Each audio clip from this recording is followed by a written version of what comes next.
قرآن وہ کتاب ہے جو در سے انقلاب ہے، سمجھ کے گر کوئی پڑھے تو نور علی نور ہے۔ مال غنیمت کے بارے میں سوال و جواب کا ذکر تھا، اب اس میں بڑے خوشیوں میں اس کی مزید تفصیل بیان کی جا رہی ہے۔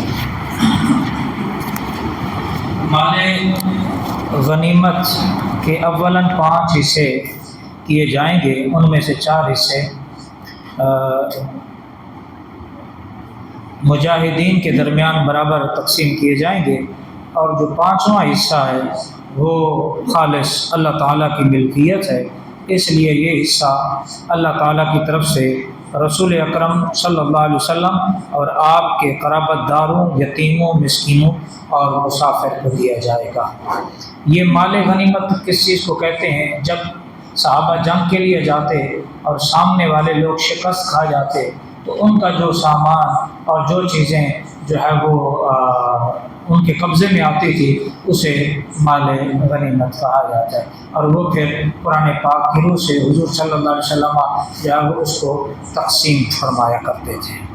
اسی طرح وَإِذْ أَنْتُمْ بِالْعُدْوَةِ الدُّنْيَا وَهُمْ بِالْعُدْوَةِ الْقُصْوَىٰ وَالرَّكْبُ أَسْفَلَ مِنْكُمْ، پیچھے سورہ انفال میں غزوہ بدر کا ذکر ہوا تھا، تو اب یہاں بھی غزوہ بدر کا ذکر فرمایا کہ غزوہ بدر مسلمان اور کفار کے درمیان وہ پہلی جنگ ہے جس نے مشرکین مکہ اور کفار کی کمر کو توڑ کے رکھ دیا تھا۔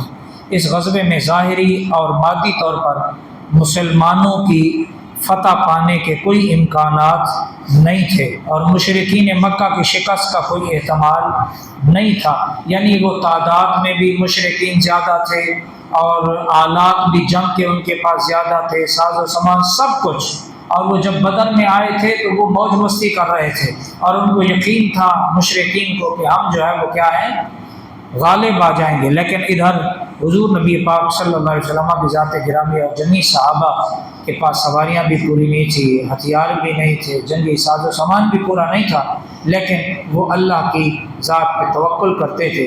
بس اللہ کی مدد آئی اور پھر اللہ پاک نے 313 کو ہزاروں پر غلبہ عطا فرمایا، اور اس جنگ سے پھر اسلام کے فتوحات کے دروازے کھلے۔ غزوہ بدر میں شریک جو صحابہ کرام ہیں ان کا بھی صحابہ میں بڑا خاص مقام ہے، ان کا بھی کیا ہے، صحابہ میں بڑا خاص مقام ہے۔ اسی طرح مدد حاصل کرنے کے 6 اصول بیان کیے گئے ہیں۔ یا ایھا الذین آمنوا اذا لقیتم فئۃ فاثبتوا واذکروا اللہ کثیرا لعلکم تفلحون، یہاں سے لے کر آیت نمبر 47 تک بتایا گیا کہ اگر مسلمان میدان جنگ میں اللہ تعالیٰ کی مدد اور نصرت حاصل کرنا چاہتے ہیں تو درج ذیل 6 چیزوں کا اہتمام کریں۔ نمبر 1، میدان جنگ میں ثابت قدمی اختیار کریں۔ نمبر 2، کثرت کے ساتھ اللہ تعالیٰ کا ذکر کرنا ہے۔ نمبر 3، اللہ اس کے رسول صلی اللہ علیہ وسلم کی فرما برداری اطاعت کرنی ہے۔ اور نمبر 4، آپس کے اختلافات سے پرہیز کرنا ہے۔ نمبر 5، اگر جنگ میں ناموافق حالات آ جائیں تو صبر کرنا ہے۔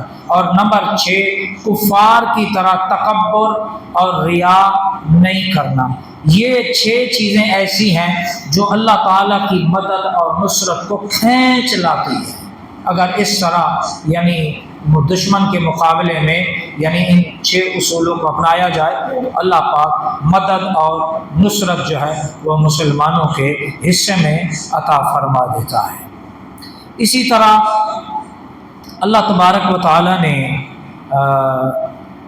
ایمان کے بغیر کوئی عمل قبول نہیں کے بارے میں فرمایا، ما کان للمشرکین ان یعمروا مساجد اللہ شاہدین علی انفسہم بالکفر اولئک حبطت اعمالہم وفی النار ہم خالدون۔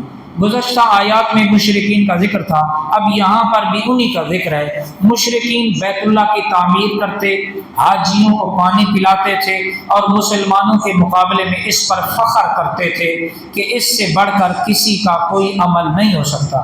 یہاں ان کی تردید کی جا رہی ہے کہ مسجد کی خدمت یا حاجیوں کو پانی پلانا یہ بڑی خدمت ہے، بشرطیہ کہ ایمان ہو۔ جب ایمان نہیں ہے تو یہ چیزیں کام، ان چیزوں کا اجر نہیں ملے گا۔ جب ایمان ہی نہیں ہے تو پھر اس کا ثواب کہاں سے ملے گا؟ ایمان لاؤ، ایمان لانے کے بعد مسجد تعمیر کرو، حاجیوں کو پانی پلاؤ، تو پھر اس کا بڑا فائدہ ہے۔ اسی طرح آگے اللہ تعالیٰ نے 10ویں پارے میں غزوہ حنین کا ذکر فرمایا، لقد نصرکم اللہ فی مواطن کثیرۃ ویوم حنین۔ یہاں سے آگے غزوہ حنین کا واقعہ بیان کیا جا رہا ہے کہ فتح مکہ کے بعد قبیلہ بنو حوازن، جس کا سردار مالک بن عوف تھا، نے مسلمانوں پر حملہ کرنے کی تیاری کی۔ آپ کو بھی اطلاع ہوئی تو صحابہ کرام کا 14,000 کا لشکر لے کر حنین کے مقام پر پہنچ گئے جہاں یہ جنگ ہوئی۔ تعداد کی کثرت کی وجہ سے کچھ صحابہ کرام کی زبان سے نکل گیا کہ آج ہم کسی سے مغلوب نہیں ہو سکتے۔ یہ بات اللہ کو پسند نہیں آئی۔ کبھی بڑائی نہیں کرنی چاہیے۔ اب دیکھیں یہ صحابہ ہیں، 14,000 تھے نا، اب کہنے لگے ہمارا لشکر دیکھو، تحت نگاہ لوگ ہیں، ہم تو مغلوب ہو ہی نہیں سکتے، ہم تو ہار سکتے ہی نہیں۔ جب انہوں نے یہ اپنے اندر بات پیدا کی نا تو اللہ کو یہ پسند نہیں آئی بڑھائی۔ تو پھر کیا ہوا، ایک تنگ جگہ سے جو ہے وہ نکلے، جو گزر رہے تھے، تو وہ جو حوازن کے قبیلے کے تیر انداز تھے، انہوں نے یک بارگی میں صحابہ پہ حملہ کر دیا۔ حضور کے ساتھ سوائے چند صحابہ کے وہاں اس جگہ پہ رکے، باقی سارے صحابہ دائیں بائیں جو ہے وہ بکھر گئے۔ پھر ان کو بلایا گیا تو پھر اللہ پاک نے ان کو، جب وہ سارے جمع ہوئے تو پھر اللہ پاک نے ان کو فتح و نصرت عطا فرمائی۔ تو یہ بات اللہ کو پسند نہیں ہے کہ کسی بندے کو اللہ نے کوئی نعمتیں دی ہوں، یا مال کی کثرت، اولاد کی کثرت، گھر بار کی کثرت، کسی بھی طرح کی نعمت کی کثرت دی ہو، کہ وہ کبھی اپنے اندر کوئی بڑائی پیدا کرے۔ پھر اللہ پاک اس بندے کو جلد زیر کر دیتا ہے، اس کو اپنی اوقات پہ لا کے اللہ پاک کھڑا کر دیتا ہے۔ تو یہ صحابہ کرام سے بھی یہی ہوا۔ تو خیر پھر اللہ پاک نے اپنے محبوب کے صدقے غزوہ حنین میں مسلمانوں کو فتح و نصرت عطا فرمائی۔ اسی طرح اللہ تعالیٰ نے اسی پارے میں ناحق مال کھانے پر وعید فرمائی، یا ایھا الذین آمنوا ان کثیرا من الاحبار والرہبان لیأکلون اموال الناس بالباطل۔ اہل کتاب ناحق طریقوں سے لوگوں کا مال کھاتے تھے۔